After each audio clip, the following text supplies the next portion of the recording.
3 آدمی ایسے ہیں جن کی نماز قبول نہیں۔ اب ان میں پہلی وہ ہے کہ لوگوں پر سرداری کرے اور لوگ اس سے ناراض ہوں۔ حکمرانوں سے راضی ہو؟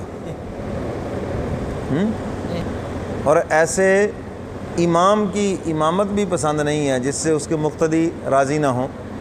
یاد رکھنا، بعض امامت کو چمٹے رہتے ہیں، ہیں جی، منت سماجت، کبھی اس کی کبھی اس کی، ہیں جی۔ جب مقتدی راضی نہیں تو چھوڑ دیں بس، آپ آرام سے کسی اور مسجد میں چلے جائیں، وہاں جا کے نماز پڑھا لیں۔ چلو یہاں زیادہ پڑھتے ہیں، وہاں تھوڑے پڑھ لیں گے، سمجھ گئے وہ بات کہ نہیں؟ تو ایسے چمٹے رہنے کا حکم نہیں ہے۔ اسی طرح فرمایا وہ سردار جو سرداری تو کرے لیکن لوگ اس سے ناراض ہوں، ایسے کہ اللہ نماز قبول نہیں فرماتے۔ نمبر 2، وہ عورت جس سے اس کا شوہر ناراض ہو، اس کی بھی نماز قبول نہیں۔ راضی ہو تسی؟ جڑے راضی نے وہ نماز قبول ہے، جڑے ہن ناراض نے بیویاں تو وہ نماز قبول نہیں، تو بات غلط ہے۔ سمجھ آ گئی بات کہ نہیں؟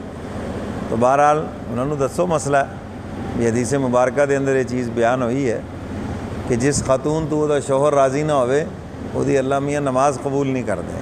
نمبر 3، وہ آدمی جو اپنے بھائی سے قطع تعلقی کرے اور بلا وجہ کرے۔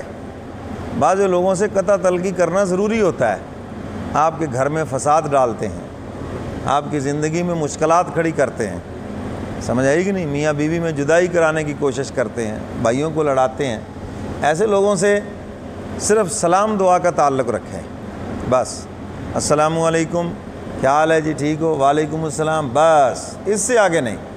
نہ ان کو اپنے معاملات میں آنے دیں اور نہ خود ان کے معاملات میں جائیں، پیچھے ہٹیں ایسے لوگوں سے، شریر لوگوں سے بچیں، ورنہ وہ آپ کی زندگی تلق کر کے رکھ دیں گے، آپ کے لیے مسائل کھڑے کر کے رہے۔ اور ایسے لوگوں کو ایسی حدیثیں بڑی یاد ہوتی ہیں جی، قطع تلقی کر دی، دیکھو جی ویسے دیندار بنے پھرتے ہیں، ہمارے ساتھ بول چال۔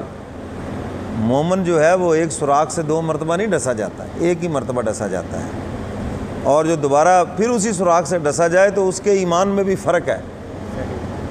سمجھ آئیے بات کہ نہیں؟ وہ ایمان میں بھی کمزور ہے، اس لیے فرمایا کہ مومن ایک سوراخ سے 2 مرتبہ نہیں ڈسا جائے گا، ایک مرتبہ ڈسا گیا اب ساری زندگی کے لیے محتاط ہو جاؤ۔ سمجھ گئے کہ نہیں؟ جنہوں نے آپ کو دھوکہ دیا ہے، آپ کے ساتھ زیادتی کی ہے، دعا سلام ان سے رکھیں، بس اسلام کا رشتہ ہے وہ آپ رکھیں، السلام علیکم، وعلیکم السلام، ٹھیک ہے بس ٹھیک ہے، چلو سامنے آگے کوشش کریں، پہل کریں سلام دعا میں۔ انہوں نے سلام کر دیا، جواب دے دیں۔ باقی معاملات سے ان کے خود بھی پیچھے رہیں اور ان کو بھی اپنے معاملات کے اندر نہ آنے دیں۔ سمجھ گئے ہو بات کو؟ تو بلا وجہ کسی سے قطع تلقی نہ کریں، تو کوئی بات بھی نہیں، ایسی چھوٹی سی بات ہوئی ہے، معاف کرنے کا مزاج بنائیں۔ والعافین عن الناس، قرآن پاک میں اللہ تعالیٰ نے اپنے پیاروں کی شان بیان فرمائی ہے، وہ لوگوں کو معاف کرنے والے ہیں، چھوٹی موٹی باتیں معاف کر دیں، کوئی بات نہیں، انتقام کا جذبہ نہ رکھیں، کبھی ان کی طرف سے پہنچی ہوئی تکلیف کا تذکرہ بھی نہ کریں، بس سمجھیں جیسے کسی کے ساتھ ہوا، مجھے پتہ ہی نہیں ہے اس کا، ایسا مزاج رکھیں، ٹھیک ہے نا جی؟ تو قطع تعلقی بلا وجہ نہ کریں۔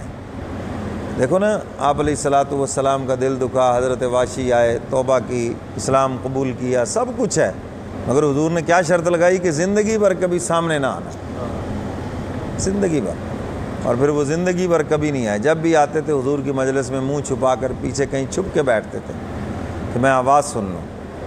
تو بعض انسان انہوں نے تکلیف اتنی پہنچائی ہوتی ہے، سمجھ آئی کہ نہیں؟ ان کی شکل دیکھ کر ہی انسان کا جو پارا چڑھ جاتا ہے، بی پی 200 سے کراس کر جاتا ہے، تو ایسے لوگوں سے تو آپ کو پیچھے ہٹنا پڑے گا، آپ اپنی صحت برباد کر لیں گے، سمجھ آئی نا بات؟